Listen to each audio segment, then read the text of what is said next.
Nay, sayo tayo yung ganon. Dali. Anong sayo-sayaw? Kitang may ginagawa ako, di ba? Marami pa akong gagawin. Weh, paano kung bigyan kita ng pera? Pera?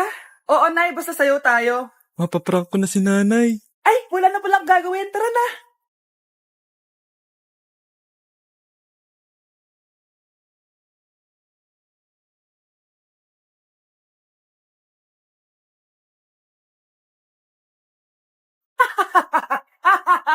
It's a prank!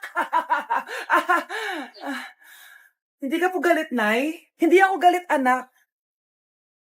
Sige po, Nay. Ang saya-saya nga eh. Bakit ako magagalit? Nay, sino ka? Halika dito. Wag po. Anak, may pasalubong ako sa'yo. Anak! Anak, malapit na umuwi yung tatay mo. Talaga, Nay? Nakaka-excite naman. Tsaka pala, anak, mag-face-to-face class na kayo bukas. Maganda ka na, ha? Face-to-face? Paano ko sasabihin kay nanay na buntis ako? A few moments later. Kain ka lang, anak, ha? Sige po, Nay.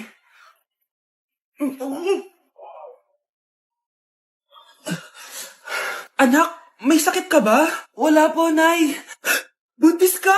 Opo, Nay. Kaya di po ako pwede mag-face-to-face. Paano ka mabubuntis wala ka naman jowa? Meron po akong jowa, Nay. Tinago ko po sa inyo. Okay lang yan, anak. Tanggap pa rin kita. Darling, andito na ako. Andito na pala tatay mo. Darling, eto na pala yung anak natin. Hi, Tay.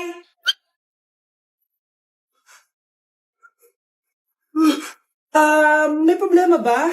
Darling, magpapaliwanag ako. Nay, siya po yung sinasabi ko na boyfriend ko. Be, may alcohol ka? Thank you, ah. Okay, class, bring one sheet of yellow paper. Hello, yellow paper. Okay, mag-start na tayo, class, Be, ha? may yellow paper ka? Meron, be. Eto. Thank you, be, ah. Okay, class, number 1. Ano, wala palang ballpen. May ballpen ka, be? Yung totoo, be, nag-aaral ka ba? Eto. Thank you, be, ah. Bait mo talaga, be. Okay, class, before we start pala, bring out your calculators. Nakalkyu. May kalkyu ka, be? Lahat na lang, be. Ayan. Perfect. Thank you, be. Yun, sa wakas natapos din. Be, may tissue ka? Wow, tissue naman. Ayan. Salamat, be. Grabe, na-stress ako dun, ah. May salamin ka, be? Meron, be. Ano pa kailangan mo? Grabe, thank you, be, ah. Pogi pa rin, no? May suklay ka, be? Wala. Ayan. Ayun!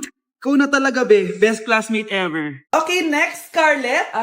Ang New Year's resolution ko ay ang wag ka jowa. Last year ko pa wini-wish kaso hanggang ngayon wala pa rin akong jowa. Lu, paano ka magkakajowa? Lahat na lumalapit na lalaki sa'yo, nire-reject mo. Kala mo, ang ganda-ganda niya. Kung ikaw magiging jowa ko, wag na lang. Mamatay na lang ako. Tama na yan. Samantha, ikaw na. Ang New Year's resolution ko ay wala. Dahil sobrang perfect ko, no? Feeling naman neto. Ako kaya yung pinakamabait at pinakamaganda dito, no? Ang pinakamasamang ugali. Anong sabi mo? Totoo naman eh. Dapat ang New Year's resolution mo, ang maligo ka. Puro ka make-up, ang asim-asim mo naman. Ganon?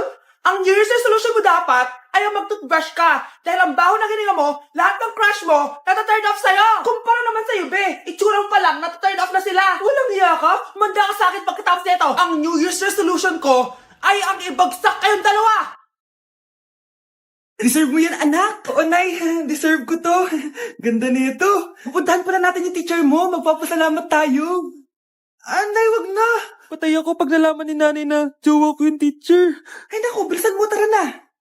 Sige po, Nay. A few moments later. Hello po.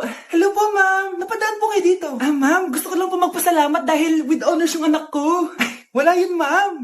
Nay, uwi na tayo. Tara na. Kahit palagi di pa mapasok at bagsak yan sa lahat ng subjects. Anong sabi mo? Bagsak? Oo, ma'am, bagsak. Pero dahil mabuti siyang jowa sa akin, with honors pa rin siya. Ha? Jowa mo yung anak ko? Opo, ma'am. May problema po ba? Aba, child abuse na yan I-report kita. Manda ka.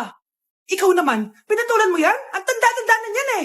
Nay, magpapaliwanag ako. Fake news lang palang with honors ka. Ibalik mo sa akin lahat ng binili ko sa'yo. Ang gagaling nyo. Mag-umpisa tayo kay Scarlett. Ako po, ma'am. Palagi na nagpapareport si ma'am. Ano, tamad na siya magturo? Sayang lang tuition natin, be. Isa ka pa, Christian! Ma'am, kita niyo ba, bago riban si ma'am, balita ko kumukuha siya sa class funds natin, Ginawa niya tayong business. Samantha! Yes po. Ayoko talaga dyan kay ma'am. Mas gusto ko pa yung dati natin teacher. Buti pa yun, hindi nang babagsak. Tapos magaling pa magturo. Kyle! Akala ko matino ka. Guys, wag niyo naman ginaganyan si ma'am. Mabait naman siya eh. Sa principal nga lang. Akala niyo di ko alam mga pinagsasabi niyo sa akin? Lahat po ng sinabi namin sa GC. Totoo po yan, ma'am. Diba sabi nga nila, ma'am, truth hurts? Truth hurts pala, ha? Sige, papakita ko to sa principal sa office. Sige, ma'am, sabihin mo sa principal. At sasabihin din namin yung mga baho mo. Ha? Anong ibig mo sabihin? Di ba may GC din kayo, ma'am? Sinisiraan niyo pa nga yung mga estudyante. Paano mo nalaman yon? Isang pindot ko lang dito at masasend na to sa principal. Huwag mong gagawin yan. Huwag mong pipindutin. Humanda ka sa akin, ma'am. Wag! Kailan mo ako papakilala sa girlfriend mo? Nay, wag po kayo magagalit. Girlfriend ko po kasi yung anak ng kapitbahay natin. Yung mayaman na kapitbahay natin? Opo, Nay. I like your taste, ha? Nasaan na siya? Nandito po siya, Nay. Papakilala na kita. Babe, halika.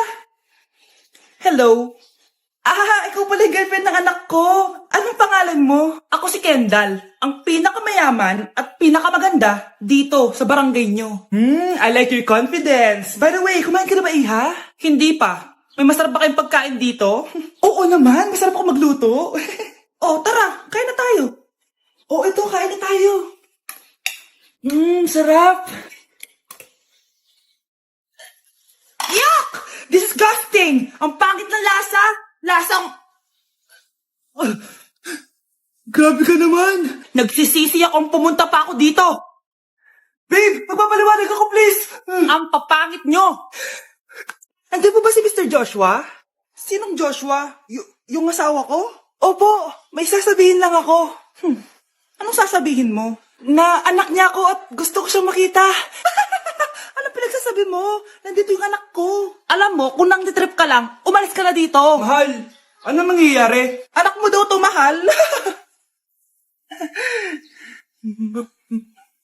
Totoo ba, mahal? Aamin na ako. Anak ko siya sa labas. Niloko mo ako! Oo, anak. Ba't nandito ka? Nay, pinuntahan ko lang po si tatay. Ikaw yung nanay niya? Oo. Bakit? Mga walang iya kayo! Ba't kayo tumatawa? It's a prank! Na-prank kita, mahal! Na-prank ka namin, Mare!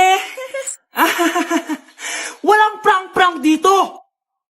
Ma'am, nangangopya po si Scarlett sa akin, no? Apakasinungaling mo, Samantha! May nangangopya pala dito? Bagsak ka na sa akin, Scarlett!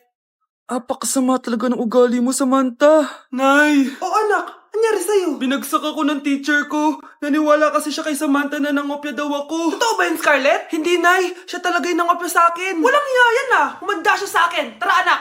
A few moments later. Ma'am, bakit niyo po kami pinatawag dito? Kasi ang anak mo, sinungaling. Siya naman talaga yung nangopya kay Scarlett, eh. Hindi po totoo yan. Para malaman natin kung sino nagsasabi ng totoo sa inyong dalawa, mag-quiz na lang kayo ulit. Patay ako nito. Humanda ka ng mapahiya, Samantha. Okay, time's up. Pass your papers. Scarlett, naka-perfect ka. Yes, talino talaga ng anak ko. Samantha, wala kang tamang sagot. Ikaw talaga ang totoong nangungopya. Nakakahiya ka, Samantha. Humanda ka sa akin sa bahay. Tara! Wag po, Nay.